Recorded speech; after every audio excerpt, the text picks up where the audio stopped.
Welcome back to Black News Tonight. As Libya's long-awaited elections on December 24th near, contentions over the legality of the process has put the presidential race in jeopardy, leaving a community of vulnerable Libyans in limbo. For years, the Tebu, the Black Indigenous people of Libya, have been pushing back against policies and prejudices that block their pathway to citizenship and political representation in the country. And despite general elections being up in the air, the Tebu remain steadfast in their fight to access freedoms afforded to other Libyans in the North African nation. Joining us now to unpack the challenges facing the Black Indigenous people of Libya is a member of the National Tebu Assembly, Mohammed Al-Sanousi. He is the Director of Culture Development for the Libyan Ministry of Culture. Welcome to the show, Mohammed. Let me start by asking you about the location, the culture, and the history of the Tebu people. Can you talk a little bit about that? Yes, hello Mark. Thanks to have me tonight. It is a great opportunity for all the Tebu to be here and to show their culture and to give some description about Tebu. First of all, I want to start with beginning with the Tebu description about the Tebu. We are minority and indigenous people of the Africa, and we are indigenous people of the land, Libya and Chad and Niger. We are around 2 million people living in this land for around 30,000 years, and we are the original indigenous people of this land. It's a fascinating thing when you talk about the presence being there for tens of thousands of years. Do you experience any discrimination, any kind of differences based on your racial identification there? Yes, about the living in the North of Africa, especially, it is very hard. And I'm going to give you some description about the discrimination that people facing in this land. So in the past, in the colonial Muammar Gaddafi time, the Tebu passed a lot of kind of marginalization, and they pushed away from their land, and they are took their land because discrimination against the Tebu because they are only black people. And after the revolution time, a lot of things has been changed in the beginning, and the situation was somehow it was good. But now the situation is very bad, and two are under threat. And we are living in very dangerous cases, discrimination, and a lot of people have been killed in different cases. And things are getting worse and worse and worse by the time.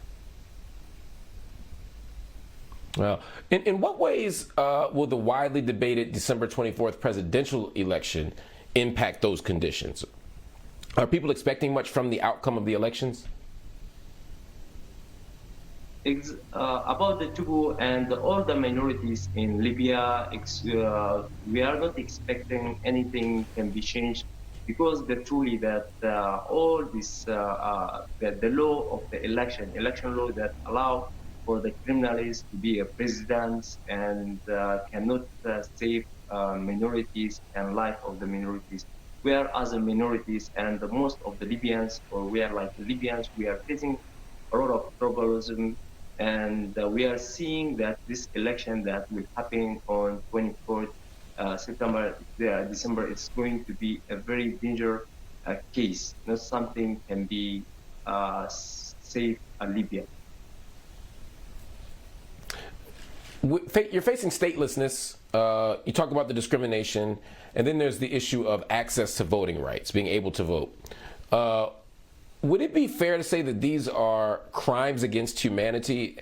And more specifically, what are the crimes against humanity that the Tebu people are forced to endure? Yes, about the crime against humanity that Tebu faces, we are going to separate this for two parts. Part before the revolution that happened against Muammar Gaddafi on 2011.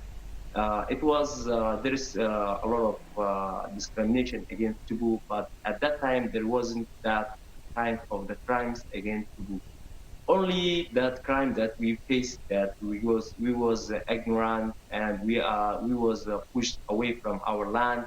Our land was taken away from us, and it was forbidden for Tubu to name their children with their only local language, and it was forbidden for the Tubu to speak their local language in the public, and if you are going to get punished if you do this. And this was before the revolution time. After the revolution time, in the beginning, the things was good, but by the time everything has been changed, and a lot of people has been killed in Kufra and Sabha, at Obari, at Morzok, around 5,000 Tubawi has been killed. We are minority, and all our numbers around, we are all about 2 million, separated between 4 countries, Libya and Chad and Niger, and also Sudan. So when we talk about 2 million is a very little number of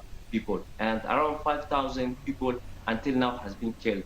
And a lot of international minorities group, rights defenders, talking about the Tubu, and we are really under threat like a Tubu.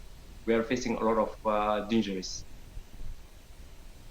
Wow. My brother, it is so important for this story to be told. Many people don't even realize that there is such a strong African presence, not just in North Africa, where many people perceive it to be Arab only, but throughout the Middle East. And so what you're dealing with, what you're wrestling with, is part of a broader diasporic issue that we want to unpack here at Black News Tonight. So we'll be sure. I know it's late. It's about 3 a.m. there, you told me. So I'm grateful for you staying up, and I'm hoping we can get you back to continue giving us updates on what's happening both before and after this election. Mohammed, thanks so much for joining me on Black News Tonight.